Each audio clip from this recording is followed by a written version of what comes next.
Hi, guys, and welcome back to the studio sessions. My name is Brooke, and we talk about movies every week.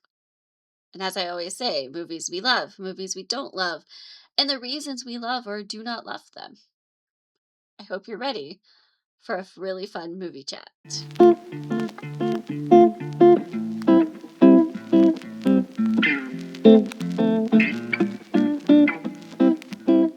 So, I always start the show with the studio notes, which is some highlights for some things going on in the industry.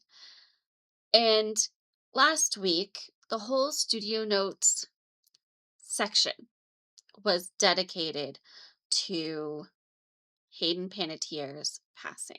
This week, actually today, this day that I'm recording it, which is Tuesday, the day before you guys are seeing this, well, the day before it's going live, I have yet another passing to talk about that I feel like needs to be the whole studio notes section. So here's this week's studio notes. Just a couple of hours ago, it was announced by her family that Dolly Parton had passed away. It is so sad. I know it's very different circumstances from Hayden Panettiere. Obviously, there's a different feeling to some of that, but it is so sad. Dolly Parton was an amazing talent. She was an incredible vocalist, an amazing singer, but also really funny. She had an incredible personality, and I always loved watching her. I loved watching 9 to 5. I loved Steel Magnolias, even though I always cried at the end. She was incredible in those. And so much else that I feel like we just are so used to having in our culture and society that we forget how much she really was in and did, even if she wasn't the face of it. One of Whitney Houston's most famous songs was written by Dolly Parton, and you can find versions of her singing it, and that's I Will Always Love You. It's an incredible song. The vocals are just insane. And I think the impact that she had in culture will never be gone. It'll never fade away because the people now creating are forever impacted by her creations and her talent and incredible, incredible life that she led. So I've already mentioned I loved Steel Magnolias. I loved 9 to 5. It's also really fun to go back and watch some videos of her just performing on TV, like the Ed Sullivan Show and things like that. It is just really fun. They're really good. And I also want to mention her Imagination Library, which was working to get books into kids' hands and I think doing incredible work in that. Dolly Parton did such amazing charity work along with her career. She really used what attention and influence she had to use it for good. And everybody that you talk to that was impacted by her, that knew her, that was close with her, would tell you how incredibly supportive and encouraging she was. She really helped anywhere she could. And it showed in the way people respected her, in the way people loved her and cared for her. And I just I just feel like so much of that impact is going to last forever. And so I did want to kind of take the whole studio notes section to talk about that. She had an amazing life. She had an amazing career.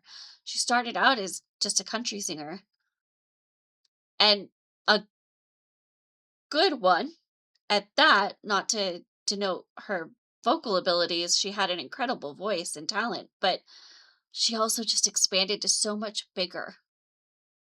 She did so much in so many different areas of life and culture and society.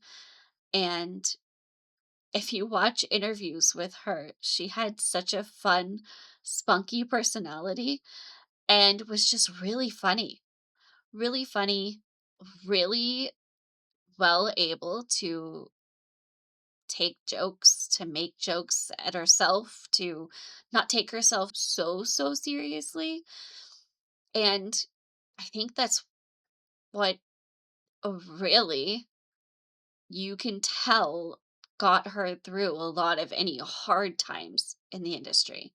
And I think that strength of character is something that everybody notices when you watch Dolly Parton. Even just in videos, you can see the strength of character she has. And of course, she always talked about her faith. And I loved that she kept that so deep to herself. Like she never wavered in that. She never downplayed it, but she never shied away from it. It was always there and obvious and relevant and a part of everything she did.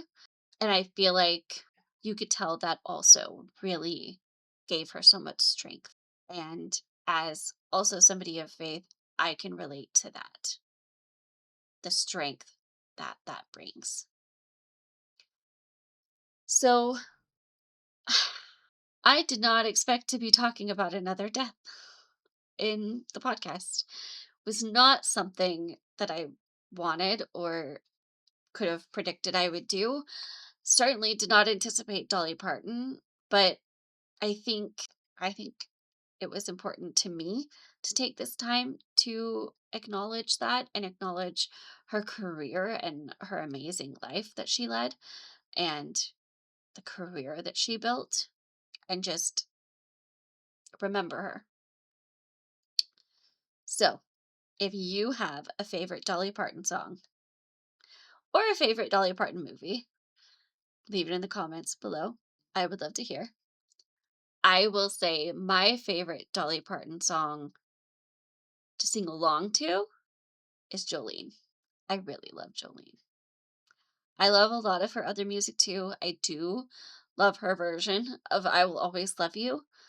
I mean, Whitney Houston and Dolly Parton, you can't go wrong with either version. But I do appreciate Dolly Parton's version. It is an incredible version of I Will Always Love You. And I think my favorite one to sing along to is Jolene. So that's mine. I would love to hear some of yours. And I hope you have enjoyed this little moment to remember her legacy. And that is this week's Studio Notes.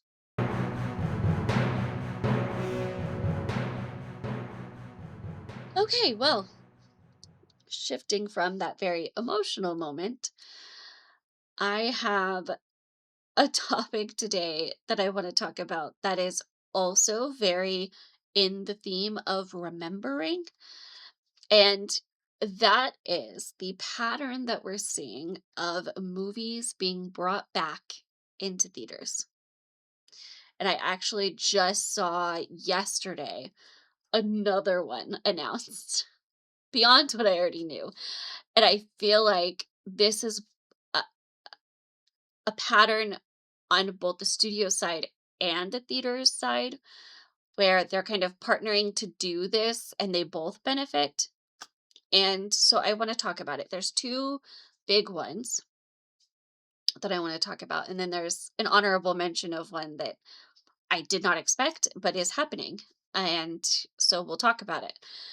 So, first, as the Harry Potter nerd that I am, you can't see it with the way my camera's angled, but above me is a whole display of a crochet head wig that my sister-in-law made me, which I absolutely adore, a wand, a Polly Pocket Harry Potter set that my aunt got me for my birthday, all displayed in their glory on the top shelf. I'm working on getting my background complete, so don't judge what you see in the background right now.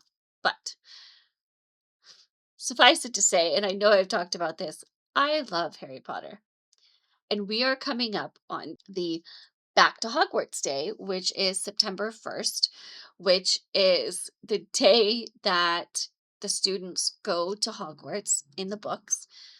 And it's a day every year that is celebrated by Harry Potter fans and the different Harry Potter outlets, mediums, franchises. I'm not sure what to call them.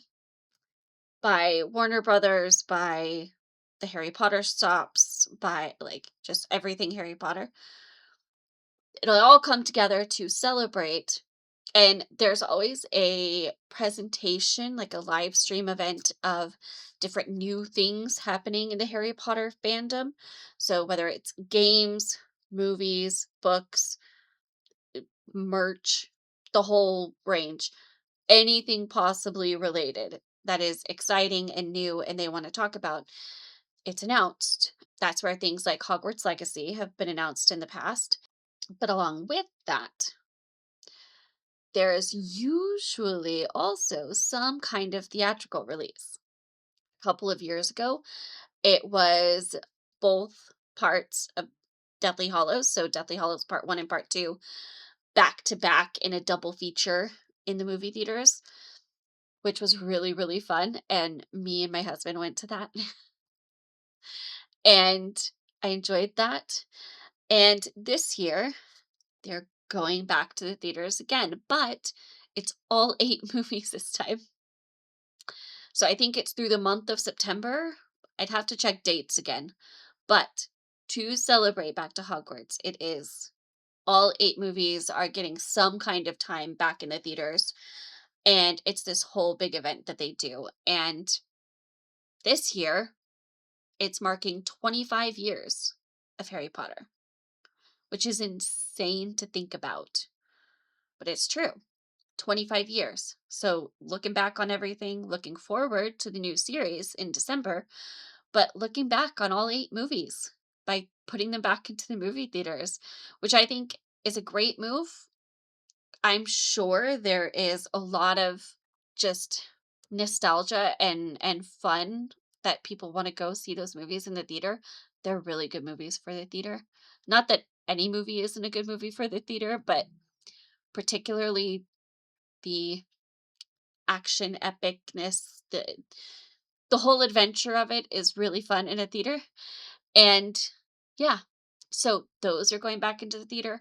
The other franchise that I wanted to talk about is Fast and Furious. To mark 25 years of the first Fast and the Furious movie, they are putting the first movie back in the theaters. And I think that's really fun. I did not see the Fast and Furious movies in the theater. I saw them at home. I was 10 when they came out, so I did not go see it in the theater. But um yeah, they're throwing it back in the theater and I am tempted to try to make that. That is one I could see being really, really fun in the theater in particular. I've seen some of the later ones in the theater and they're a good theater experience. So I could see the first one being fun too. And I think it's a good way of remembering it. I think a lot of people will appreciate the upgrade in technology for some of it, maybe. And the original, the first one, it's just so good. And I think it is a really fun way to mark 25 years. So there's that. I think both of these show a pattern of trying to not only create that buzz, create that nostalgia, create that interest because it's IP people really, really love. But it's also on the theater side getting people back into the theaters that may not otherwise have something that week they'd want to go see for however long. And so I think it really is a partnership where studios benefit because they have something people are going to be interested to see. Even though it has been released before, they're re-releasing movies in the theaters that they know people love. And the theaters get to have a little moment encouraging people to come. They make specialty popcorn bins and cups and other merchandise that they sell, and they have every single different variation of those things for each of these movies, and for most movies coming out right now. But particularly, they're doing like 25th anniversary editions for both of those. Now, the other interesting thing that I just saw yesterday is Cars is being put back into the theaters for its 20th anniversary. So it'll be a fun time at the theaters. Lots of remembering, lots of looking back on movies that we love, and lots of memorabilia with popcorn bins because Cars has one too. A Lightning McQueen shaped popcorn bin. It is really fun. They're really fun collectibles. And I think it's the theater's way of trying to get people excited. And part of me can see that strategy and go, okay, I get it. The studio side, you have movies people love, that they're going to be excited for, especially when you're like, hey, it's the 25th anniversary, it's the 20th anniversary, come celebrate it. And then on the theater side, you're getting people in, you're getting them these special memorabilia pieces that people love collecting. And yeah, it's helping both sides. Now, do I want that to take away from making new, fresh, good movies? No, no. But it is a fun way to remember movies. And I think the idea of looking back on movies we love and taking more of a moment to celebrate it is a good thing. I think looking back on the ones we love that we've already seen some of those a billion times can help us look at new ones in a fresher way, almost like a palate cleanser. You love this. Watching it reminds you of all the reasons that you love it and the things that you love about it. And then you can go see something new and go, oh, that has the same things that I really, really love, or new things that you notice. But I think honoring that is fun, and I do appreciate the more hyped up tradition of it. I'm all for celebrating things. So the idea itself is fun. I do hope it doesn't become something that slows fresh new movies. Although that's a different conversation about what I feel like is happening with those right now. But I do think this is really fun. And it's a way to get people engaged. I've mentioned a lot on the podcast that I feel like going to theaters is going to become more of an event, and theaters are going to be building more event style things to participate in to get engagement from people, to get people to come out, to make it more worth it for them in their mind. And I think this is one of those ways where they're giving people a greater incentive than just, oh, that movie looks interesting, or I do want to see that movie, to go to the theaters to see it, because nowhere else can you go and see the movie and buy the popcorn tin. Now, there will be people that just go to the theater and buy the tin and don't buy a movie ticket to go see the movie. But I think the goal is you're seeing a movie while you're there. And it's getting people to actually go out and go to a theater and kind of building it as more than just going and sitting for an hour and a half to 2 hours and watching a movie. There's more of an experience to it. You're getting more out of it. There's more of a difference from watching it at home that's right in your face. Because I could go on and on about the differences in experience for watching a movie at home versus the theater in various ways, whether it's the technology, environment, the connection with others when you hear somebody else in the theater laugh at something and it enhances your experience. Obviously, when you hear them talking, it doesn't, but there is an element to these 25th anniversary movies coming into the theaters that I feel like is playing that role of creating more hype, creating more of a pull to go to the theater than just, oh, I want to see this movie for the average movie watcher. Because for me, I will always want to go to the movies. I always love going to the theater. So that's that is something that I think probably is going to work really well to pull some people out, to get people engaged and interested, and for really great movies. So I'm happy about that. I just thought it was an interesting pattern I'm seeing where that's happening more and more. And so I wanted to talk about it a little bit, and specifically seeing both of those and then seeing that Cars was going to be in the theaters. I just thought it was really interesting. So I hope you found it interesting as well. I hope you enjoyed this. Let me know your thoughts on all of it in the comments below. If you have a certain movie you would love to see in the theaters for its anniversary, let me know. There's lots of great ones. And thanks again for hanging out with me and talking about movies. And I'll see you guys next week. Bye. The Studio Sessions is a Butterfly Entertainment production. You can keep up with all of our podcasts, YouTube videos, films, and other projects on our Instagram page. We are at Butterfly Entertainment Group. Thanks for listening.